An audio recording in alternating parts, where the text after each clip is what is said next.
खलीफा हारून रशीद के शासनकाल में एक गरीब मजदूर रहता था जिसका नाम हिंदबाद था। एक दिन जब बहुत गर्मी पड़ रही थी, वह एक भारी बोझा उठाकर शहर के एक भाग से दूसरे भाग में जा रहा था। रास्ते में थककर उसने एक गली में, जिसमें गुलाब जल का छिड़काव किया हुआ था और जहां ठंडी हवा आ रही थी, उतारा और एक बड़े से घर की दीवार के साए में सुस्ताने के लिए बैठ गया।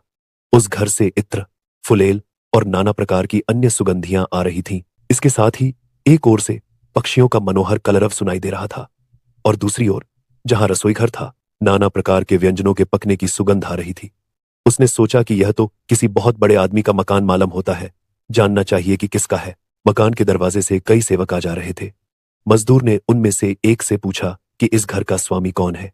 सेवक ने कहा, बड़े आश्चर्य की बात है, तू बगदाद का निवासी है और इस घर के परम प्रसिद्ध मालिक को नहीं जानता। यह घर सिंदबाद जहाजी का है, जो लाखों बल्कि करोड़ों की संपत्ति का मालिक है। हिंदबाद ने यह सुनकर आकाश की ओर हाथ उठाए और कहा, हे संसार को उत्पन्न करने वाले और पालने वाले भगवान, यह क्या अन्याय है। एक यह सिंदबाद है जो रात दिन ऐश करता है, एक मैं हूं हिंदबाद, जो रात दिन जान तोड़ परिश्रम करके किसी प्रकार अपने स्त्री बच्चों का पेट पालता हूं।